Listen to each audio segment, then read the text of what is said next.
ಸುಧಾಕರ್ ಅವರು, ಕುಮಾರ ಬಂಗಾರಪ್ಪನವರು, ಬಿದ್ದೇರಿಸರು, ಸುಧಾಕರ್ ಅವರು ನೀವೇ ಬದಲಾಗಬೇಕು ಅನ್ನುವಂಥದ್ದು ಹೈಕಮಾಂಡ್ ದೂರು ಕೊಡ್ತೀನಿ ಅನ್ನುವಂಥ ಆರೋಪವನ್ನು ಕೂಡ ಮಾಡಿದ್ದಾರೆ ಸರ್. ಚುನಾವಣೆ ಪ್ರಕ್ರಿಯೆ ಹೇಗೆ ನಡೆದಿದೆ ಅನ್ನೋದನ್ನು ತಮ್ಮ ಮೂಲಕ ಗೌರವಾನ್ವಿತ ಎಲ್ಲ ಹಿರಿಯರಲ್ಲಿ ತಿಳಿಸೋದಕ್ಕೆ ನಾನು ಇಚ್ಛೆಪಡ್ತೇನೆ.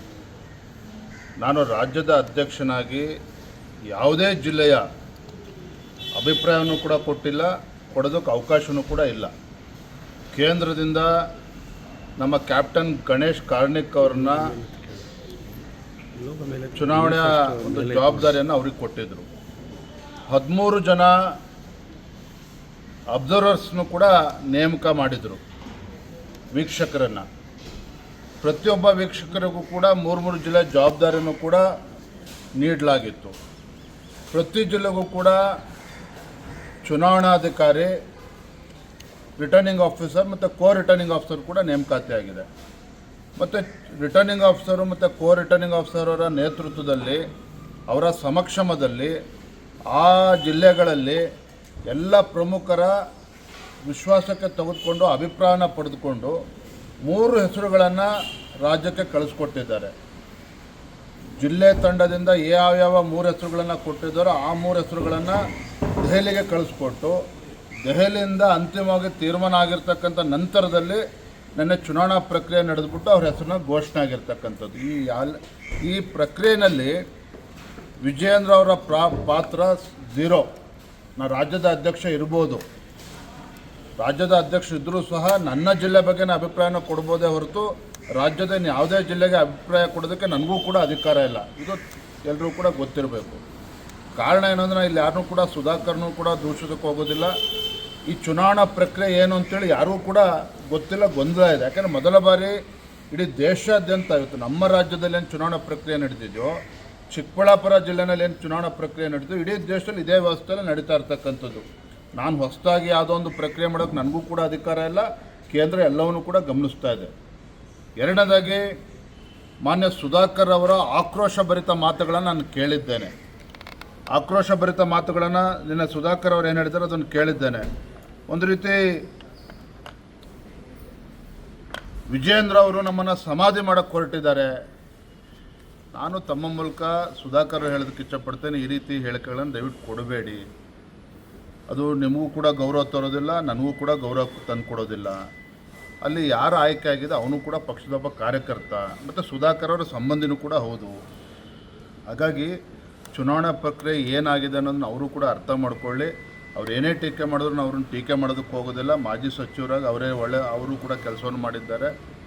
ಆದರೆ ಪಕ್ಷ ಏನು ತೀರ್ಮಾನ ಮಾಡಿದೆ ಜಿಲ್ಲಾ ಮಟ್ಟದಲ್ಲಿ, ಅದಕ್ಕೆ ಕೇಂದ್ರದಿಂದ ಸಮ್ಮತಿನೂ ಕೂಡ ಸಿಕ್ಕಿದೆ. ಅದನ್ನು ನಂದು ಯಾವುದೇ ರೀತಿ ನನ್ನ ಮೂಗು ತೋರಿಸ್ತಕ್ಕಂಥ ಕೆಲಸ ಆಗಿಲ್ಲ. ಹಾಗಾಗಿ ಈ ರೀತಿ ಹೇಳಿಕೆಗಳನ್ನು ಕೊಡ್ತಕ್ಕಂಥದ್ದು ಖಂಡಿತ ಇದು ಪಕ್ಷಕ್ಕೂ ಕೂಡ ಗೌರವ ತಂದುಕೊಡೋದಿಲ್ಲ, ಅವ್ರಿಗೂ ಕೂಡ ಗೌರವ ತಂದುಕೊಡೋದಿಲ್ಲ. ಹಾಗಾಗಿ ಅವ್ರು ಏನು ವಿಜಯೇಂದ್ರ ತಿದ್ಕೋಬೇಕು ಅಂತ ಹೇಳಿದ್ದಾರೆ, ನಾನು ಆ ಥರ ಏನು ತಿದ್ಕೋಬೇಕು ಅಂತ ಅವರ ಅಪೇಕ್ಷೆ ಇದೆ, ಅವರೆಲ್ಲ ಬೇರೆ ಎಲ್ಲರೂ ಅಪೇಕ್ಷೆ ಇದೆ. ನನ್ನ ತಿದ್ಕೊಳ್ತಕ್ಕಂಥ ಇದು ನಾನು ಕೂಡ ಅದನ್ನು ಮಾಡ್ತೇನೆ. ಸುಧಾಕರ್ನ ಕೂಡ ಭೇಟಿ ಮಾಡ್ತೇನೆ. ಅವ್ರು ಯಾವ ರೀತಿ ನಾನು ತಿದ್ಕೋಬೇಕು ಅಂತೇಳಿ ಪಾಪ ಅವ್ರ ಅಪೇಕ್ಷೆ ಇದೆ, ಅದ್ರ ಬಗ್ಗೆ ನಾನು ಕೂಡ ತಿದ್ಕೊಳ್ತೇನೆ. ಮುಗಿತು, ಇನ್ಮೇಲೆ ಯುದ್ಧ ಅಷ್ಟೇ. ಆ ರೀತಿ ಮಾತನಾಡಬಾರ್ದು. ನಾನು ಹೇಳಿದ್ನಲ್ಲ, ನಾನೊಬ್ಬ ರಾಜ್ಯದ ಅಧ್ಯಕ್ಷ, ಇದೇನು ಮಂತ್ರಿ ಸ್ಥಾನ ಅಲ್ಲ. ನಾನು ಮನೆ ಮಾಟ ಬಿಟ್ಟು ಕೆಲಸ ಮಾಡ್ತಾ ಇದ್ದೇನೆ, ಪಕ್ಷ ಸಂಘಟನೆ ಮಾಡ್ತಾ ಇದ್ದೇನೆ. ಇದು ಪಕ್ಷ ಅವ್ರ ಸ್ವತ್ತು ಅಲ್ಲ, ನನ್ನ ಸ್ವತ್ತು ಅಲ್ಲ. ಲಕ್ಷಾಂತರ ಕಾರ್ಯಕರ್ತರು ಪಕ್ಷಕ್ಕೋಸ್ಕರ ದುಡಿತಾ ಇದ್ದಾರೆ. ಹಾಗಾಗಿ ಇದು ಪಕ್ಷ ನನ್ನ ಸ್ವತ್ತು, ನಾನು ಮುಂದೆ ಮುಖ್ಯಮಂತ್ರಿ ಆಗಬೇಕು, ಇದನ್ನು ಕಣ್ಮುಂದಿಟ್ಕೊಂಡು ಪಕ್ಷ ಸಂಘಟನೆ ಮಾಡ್ತಾ ಇಲ್ಲ.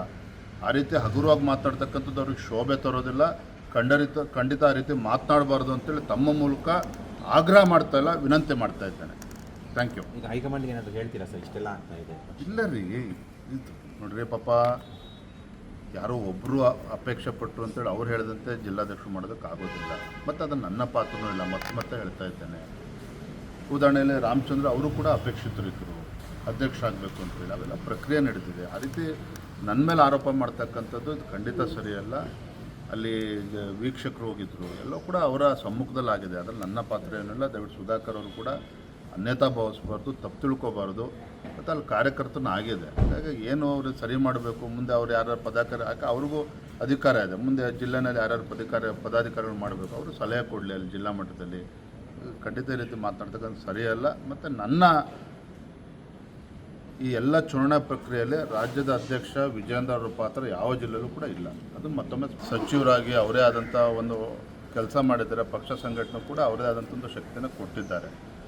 ನಾನು ಕೋರ್ ಕಮಿಟಿ ಆದ ನಂತರ ನಾನೇ ಅವತ್ತು ಕೂಡ ಮಾತನಾಡಿದ್ದೇನೆ, ಮರುದಿನವೂ ಕೂಡ. ಯಾಕೆ ಮಾಧ್ಯಮದಲ್ಲಿ ಬಂದಾಗ ರಾಜ್ಯದ ಅಧ್ಯಕ್ಷನಾಗಿ ಮಾತಾಡ್ತಕ್ಕ ನನ್ನ ಕರ್ತವ್ಯ. ಕೋರ್ ಕಮಿಟಿಲಾಗಿರ್ತಕ್ಕಂಥದ್ದನ್ನು ಮಾಧ್ಯಮದ ಮುಂದೆ ಚರ್ಚೆ ಮಾಡಬಾರ್ದಿತ್ತು ಅಂತೇಳಿ ನಾನು ಕೂಡ ಮನವಿ ಮಾಡಿದ್ದೇನೆ. ಮತ್ತು ಏನೇ ಸಮಸ್ಯೆ ಇದ್ರೂ ಕೂಡ ಎಲ್ಲ ಹಿರಿಯರು ಕೂತು ಬಗೆಹರಿಸ್ಕೊಳ್ಳೋಣ ಅನ್ನೋ ಮಾತನ್ನು ಕೂಡ ನಾನು ಮಾತನಾಡಿದ್ದೇನೆ ಶ್ರೀರಾಮುಲು ಅವರು.